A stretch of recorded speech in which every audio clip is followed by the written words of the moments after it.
คำท้องถิ่นถ้าคำภาษาสำนวนคำบางคำว่าอย่างเขาเตี้ยทำเนี่ยเตี้ยทำกำเมืองปัจจุบันเราทำมาได้พระเนนพระหนุ่มน้อยปัจจุบันก็ยากแล้วก็จะมาเตี้ยกำเมืองอ้อยทำมากินก็ออกเสียงจัตวาบนเฮาก็บ่ค่อยมีแต่เนี่ยเราต้องเข้าใจว่าบางสิ่งบางอย่างนี่คือการศึกษาโอกาสคนที่มีความสามารถทำมันไม่ใช่ว่าบ้าใครนะครับคือสังคมว่าสังคมพระสังคมโยมก็แล้วแต่คือเราต้องเข้าใจว่าปัจจุบันมันขึ้นโดยเฉพาะศาสนาก็ดียังก็ดีครับบอกว่าคือตรงวันที่เราสร้างอาคารเสนาสนะมันนักแต่ว่าใช้สอยประโยชน์ได้น้อยเป็นเสมือนการที่เราใจความก็ดีใจมือถือก็ดีน่ะราคาแพงๆแต่ว่าโดยมากเขาจะใจแค่บ่กี่เปอร์เซ็นต์นะครับ100%ใจสัก10%ก็ยังบ่ถึงนะครับโดยสังเกตง่ายๆว่าอ่าการใช้โทรศัพท์ของเราเนี่ยเขาใจโทรใจฮับใจไลน์ใจดูเฟซดูไลน์แล้วก็ถ่ายรูปแต่ว่าคุณภาพของมันน่ะมันหนักกว่านั้นอีกนั่นก็คือไอ้อาคารเสนาสนะของเราปัจจุบันน่ะบางวัดก็สร้างแต่ว่าถามว่าจริงๆแล้วถ้าเกิดเหตุการณ์แผ่นดินไหวแต่อาคารเสนาสนะเหล่านี้มันบ่สามารถจะโยกย้ายไปไหนได้เลยมันแล้วไปแต่ว่าคนเนี่ยพัฒนาคนขึ้นมาเนี่ยไปอยู่ที่ไหนชุมชนไหนไปอยู่ที่บ้านที่มันเจริญก็จะเดินขึ้นมาเพราะแนวคิดพัฒนาได้สร้างมาแล้วการอบรมเนี่ยสำคัญที่สุดคือทำให้จิตใจเข้มแข็งและสามารถรับสภาพการได้และได้ขอฝากฝังนิดนึงว่าอ่าคนไทยนะครับเป็นว่าสังฆทิการต่างๆนั้นเนี่ยเมตตาสองลูกน้องหน่อยแล้วกันบางทีลูกน้องทำงานเต็มที่แต่แบบเกิดสองน้ำกับบ่อลื่นน้ำบ่อลื่นปุ๊บเนี่ยการทำงานมันก็ค่อยหน่วยนะอาจารย์ครับนะครับเฮาต้องไปเสนอหน้าเลยนะครับต้องไปเสนอหน้าต้องไปถามว่าหลวงปู่ครับผมขายอย่างนี้ครับแต่ถ้าบอกว่าเอาไปหาเขาเนี่ยหรอมาทำงานมาเขาสอนหนังสือเพิ่นเหนื่อยของกินของตันเอาไปเตอะมันต้องขังไว้หลวงปู่จะอี้ประจำทำให้ลูกศิษย์ลูกหาที่ท่านรู้สึกว่าอบอุ่นใจครับพระครูครับมันเป็นพระครูครับยังให้ตู้เต่าเขาได้ประคองขึ้นไปเยี่ยมทุกห้องครับพระครูครับว่าเป็นจะได้ลูกเขาขาดอย่างห้องอันสอนถึงไหนอย่างใดม่วนกอเข้าไปถามถึงในห้องครับพระครูครับทำให้โอ้มันเกิดกำลังใจเพราะฉะนั้นไอ้ตรงเนี้ยแรงบันดาลใจตรงเนี้ยจะกินใจลูกศิษย์ลูกหาเป็นนานต่อนานครับพระครูครับครับผมครับถึงท่านอาจารย์มหาวรเชษฐ์ได้อู้ถึงเรื่องพระเดชคุณหลวงปู่พระพรหมมงคลหลวงปู่ทองสิริมังคโลนะครับซึ่งผมได้สนองงานที่หลวงปู่ได้เป็นประธานคณะกรรมการขับเคลื่อนโครงการวันรักษาศีล5วันเดือนนะครับซึ่งผมก็ได้เป็นผู้ช่วยครับในฐานะที่ช่วยงานท่านอาจารย์เจ้าคุณพระศรีศิลปาจารย์นะครับอาจารย์มหาหูบอกว่าทั้งโน้ตบุ๊กทั้งเฟซบุ๊กทั้งปรินเตอร์ที่อยู่ที่ผมที่ของไฟของหลวงปู่ทองถวายหมดเลยครับหลวงปู่ทองถวายหมดเลยครับเนี่ยหลวงปู่ทองถวายหมดเลยครับโน้ตบุ๊กของเขานี่ประมาณเกือบ3 เครื่องนะครับครับขอพระครูโสพลจะใจอย่างบอกตอนนี้ใจเขาใจคอเจ็ดใจคอเจ็ดเพื่อที่การเผยแพร่นะครับซึ่งผมก็บอกว่าโชคดีแต่นะครับฉะนั้นเขาก็จะทำงานนะครับถวายหลวงปู่ด้วยนะครับแม้กระทั่งก็สมเด็จพระมหาราชมังคลาจารย์นะครับอดีตผู้ปฏิบัติหน้าที่สมเด็จพระสังฆราชครับที่ได้ไว้วางใจอย่างภาคบ้านนอกอย่างผมเนี่ยครับได้ไปทำงานนะครับซึ่งเขาก็จะทราบซึ้งนะครับในความมีเมตตานะครับของพระมหาเถระตรงนี้ครับซึ่งเขาก็จะสนองงานเต็มที่นะครับทำงานคือเพื่อบำบัดทุกข์บำรุงสุขนะครับซึ่งยังยิ่งโดยเฉพาะนะครับพระมหาเถระหลวงปู่ต่างๆนะครับหลวงพ่อสมเด็จนี่เพิ่นจะเกรงใจนะครับเกรงใจอย่างเอาไปหมู่บ้านรักษาศีล5นะครับไปตรวจเยี่ยมผมบอกว่า อ่าเราอย่าไปเป็นภาระกับคนอื่นกับหมู่บ้านเปิดบ่มือจัดเลี้ยงอย่างตอนรับอย่างสักสิ่งตัวอย่างนะครับ แม้กระทั่งที่จำวัดจำว่าก็เช่นเดียวกันครับบอกคือวิเป็นภาระเปิ้นเกรงใจนะครับจะนี่เป็นต้นนะครับยิ่งหลวงปู่ท้องก็เช่นเดียวกันกับซึ่งได้มีโอกาสสนองงานเปิ้นโอ้โหจนกว่าหลวงปู่เจ็ดทีนี้ก็จะไปนอนเฝ้าหลวงปู่สัก45 วันพอ45 วันครับแต่เสียดายผมต้องขึ้นเมืองยองก่อนพระครูครับเพื่อจะไปรอต้อนรับที่เมืองยองก็ไปโอกาสหน้าที่จริงก็คือการมาแต่ก็หาพุทธเทวดาคงจะดลใจท่านเจ้าของเราดีเพราะว่าถ้าศาสนาของเฮาถ้าแบบฝึกปฏิบัตินี่ยากมากที่จะเอาอยู่ครับลำพังแต่ปริยัติอย่างเดียวเอาบ่ได้หรอกครับพระครูครับครับเพราะว่าน้ำจิ้มมันซึมเข้าข้างในครับวิปัสสนานะครับวิปัสสนานี่ก็เหมือนกับที่ว่าเฮาได้มีโอกาสทำความสะอาดนะครับเนาะเหมือนกับเสื้อผ้าสบู่จีวรต่างๆทีนี้หลายวันเข้าอากาศร้อนฝนตกของมันก็เป็นกลิ่นเป็นไข้เป็นเหงื่อนะครับก็หมั่นซักหมั่นสีนะครับทำความสะอาดนะถึงจะกินกลับมาหอมตัวนะครับตัวเจ้าเขาก็เหมือนกันเวลาเจ้าพูดเขาก็เช่นเดียวกันครับเวลาเขาได้ดำเนินชีวิตในสารพัดสารเพนะครับซึ่งแน่นอนละนะครับมีตึงตีชอบใจพ่องว่าชอบใจพ่องมีตึงตีฮักมีตึงจังเนี่ยแบบนี้เป็นต้นนะครับแม้วันเวลาถ้าเขาได้มีโอกาสวันละ10 นาทีนะครับปฏิบัติธรรมนี่นะครับหรือว่าเป็นบัลลังก์เดินสัก10 นาทีนั่งอยู่10 นาทีนะครับเนี่ยก็ถือว่าสุดยอดนะครับทำแต่นี่ทำเป็นประจำนะครับพระสงฆ์เจ้าเขาก็ส่วนมากถ้าอู้ถึงเรื่องสมาธิหรือว่าการอบรมอย่างต่างๆนี่วิปัสสนาอย่างต่างๆนี่ก็บอกใครเอาแล้วครับบอกใครเอาแล้วเพราะว่าคือมโนภาพสูงเกินไปครับครูมโนภาพว่าผมถึงบอกว่าเป็นคนขี้กลัวครับเป็นคนขี้ขาดใจบ่สู้นะครับเพราะว่ายิ่งที่มันยอยิ่งง่ายครับคือพอผมไปนำปฏิบัติเนี่ยแต่คนก็คิดไปต่างๆนานาแต่ก็วันนั้นก็มีโยมมาคนเดียวก็สาธุขอแค่ได้คนเดียวก็พอละ100 คน1,000 คนได้คนนึงคงก็ยังดีมาแล้วปุ๊บก็ว่าอ๋อเข้าใจผิดนี่เข้าใจผิดว่าต้องนี่ต้องมานั่งรับตากันเข้าเนี่ยมันใจเขาจะทำให้เขาเข้าใจเยอะขึ้นแล้วก็ทีนี้ก็มีแต่คนไปถามว่าเป็นไดพ่องเปิ้นเดินจงกรมเพิ่นจะได้เดินกรรมฐานเพิ่นจะได้เพราะคนตะมุงยอมเพิ่นตบประกรรมเดียวหรอกตบประกรรมพุทโธธัมโมสังโฆนะฮะซึ่งก็ถามว่าได้ก็ได้อยู่ครับได้เต็มหน่วยแต่ว่าเวลาประดานอย่างอันปุ๊บน่ะ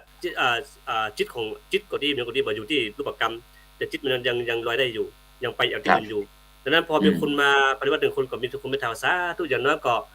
คนหนึ่งก็ฝังไว้ในหั่นละก็โอกาสหน้ามีก็คงจะไปปฏิบัติต่อเสริมต่อ3 วัน 7 วันก็ว่าแล้วแต่กันไปครับผู้ครับ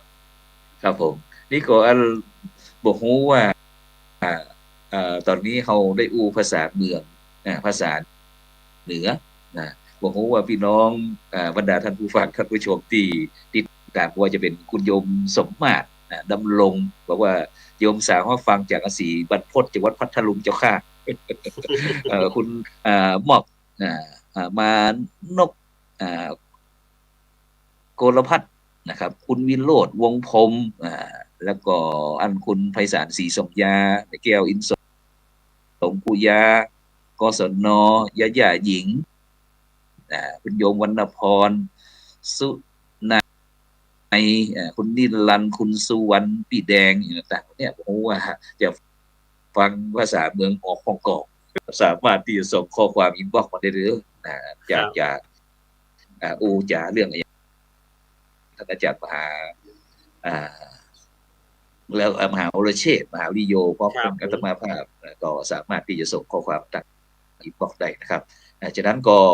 แล้วนี้เขาย้อนไปหน่อยหนึ่งท่านอาจารย์มันงานครบรอบ3 ปี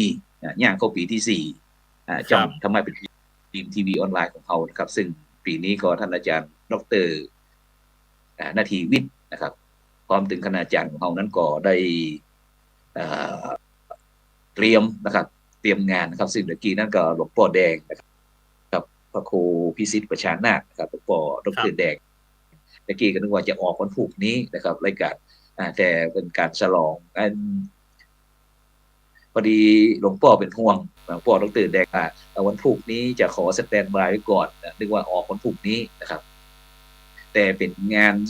ครบรอบ3 ปีนะครับในวันที่2 มิถุนายนนะครับจะนั้นก็หลวงพ่อขอหลวงพ่อพระครูพิสิทธิ์ประชานาถหลวงพ่อดรแดงรองเจ้าวัดเจ้าอาวาสวัดอินทารามกับรองเจ้าคณะอำเภออัมพวานะครับจังหวัดสมุทรสงครามหายวันหายคืนนะครับอายุมัน100 ความเข้าพรรษานะครับเพราะว่ากำลังฉลองสัญญบัตรใหม่นะครับปีนี้หลวงพ่อเลยบอกให้สบายแล้วก็นอกจากนั้นเอางานของเรานะครับก็จะมี3 ช่วงด้วยกันนะครับท่านอาจารย์ครับผมช่วงแรกนั้น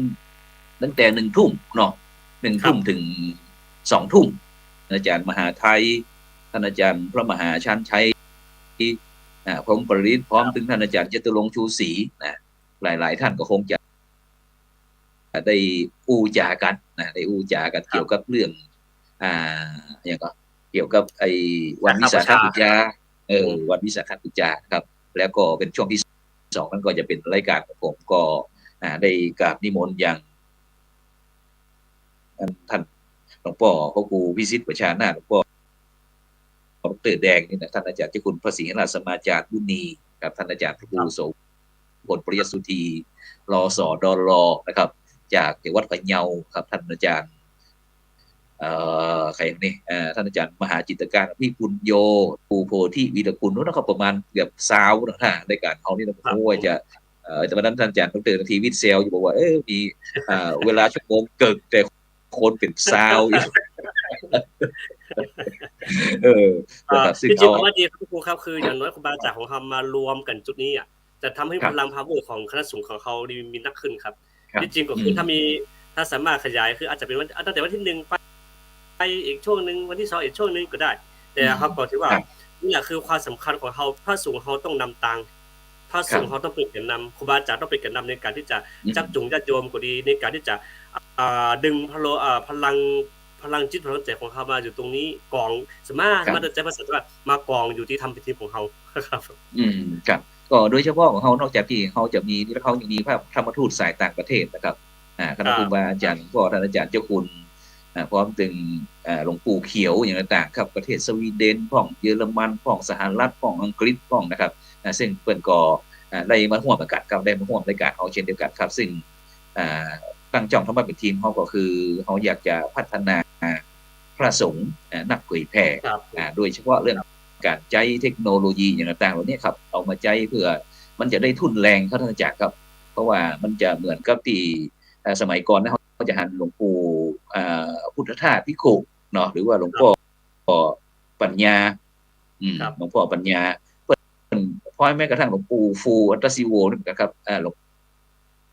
ปู่จันทร์กุศโลที่วัดเจดีย์หลวงสมัยก่อนเพิ่นขึ้นมาเชียงใหม่นี่ผมจะหันรูปเก่าๆเพิ่นยืนที่สแตนนะท่านอาจารย์บรรยายยืนสแตนบรรยายครับมีไมค์คล้ายกับไมค์นะแต่สมัยต่อมาก็เป็นตั้งวิทยุซึ่งเขาก็จะหันหลวงพ่อพระพยอมกัลยาโนนี่หลวงพ่อพยอมกัลยาโนปัจจุบันนี้เพิ่นก็ได้เปลี่ยนวิธีคิดวิธีทำเพิ่นโดยเฉพาะอาหารที่เป็นหนึ่งในโลกก็เพราะว่าคนเขาจะอยู่ได้ก็เพราะการกินกันอย่างนี้แหละถ้าบอกกินแล้วก็ต้องอยู่บ่ได้นะครับฉะนั้นถ้าอาหารเป็นหนึ่งในโลกเนี่ยจึงมีความสำคัญนะครับความสำคัญอย่างยิ่งนะครับฉะนั้นก็เลี้ยงปากเลี้ยงท้องนะครับอย่างที่เขาได้รู้ว่าวัดนะครับก็จะต้องมีการปรับนะครับปรับด่วนเลยนะครับจ้าบ่ได้มันก็ท่านอาจารย์เนาะครับอาจารย์ครูครับคือตรงนี้เนี่ยโยมรู้ว่าฟังมา2 ปีละแต่ปีนี้เขาก่อนน่าจะฟังมาตั้ง2 ปีแล้วก็มาให้กำลังใจกับครูบาอาจารย์เนาะครูบาอาจารย์นี่ก็คือปีนี้ก็ทำปีนึงที่ครูบาละที่จะมี บรรดาคณาจารย์ทั้งหลายแลมาร่วมสนทนาธรรมกับญาติโยมสามารถเข้าร่วมรายการด้วยคอมเมนต์มาสอบถามรายละเอียดได้สอบถามธรรมะได้เฮาโลกยุคใหม่นะครับทำพูดคิดอย่างไรดีนะครับซึ่งบรรดาท่านผู้ฟังท่านผู้ชมฟังรายการเฮาแล้วก็อันจะต้องเอาไปคิดด้วยเด้อนะบ่ใช่ว่าฟังบ่ได้นะเฮาจะต้องเอาไปคิดด้วยนะเพราะเฮาต้องการถามถึงบรรดาท่านผู้ฟังด้วยแล้วก็หาคำตอบเป็นตัวเองด้วยว่าสังคมยุคใหม่ทำพูดคิดอย่างไรดีซึ่งพอดีปีนี้เป็นปีที่2แล้วด้านปรัชญาก็เลยจะอะไรทำไมจะต้องสอบถามกันนะครับฉะนั้นก็บรรดาท่านผู้ฟังท่านอาจารย์ครูโสพลยังมาชอบถามมาใจนะเลยบ่อยากจะโทรมาหากลัวจะถามเนี่ยแต่แล้วผู้ชมเนี่ยได้ฟังของแล้วเขาได้สามารถที่จะได้สติปัญญาได้วิธีการในการแก้ปัญหาต่างๆเพื่อที่จะทำให้บรรดาท่านผู้ฟังท่านผู้ชมเนี่ยมีความสุขฟังแล้วเอาไปคิดเอาไปใจประยุกต์ใจแล้วก็มีความสุขแบบยั่งยืนอันนะแต่อย่างอื่นก็ไม่ได้หวังอย่างเนาะครับผมก็ถือว่าอย่างน้อยเราก็จะได้หันหน้าหันตาครูบาอาจารย์บางทีเขาจะฟังวิทยุ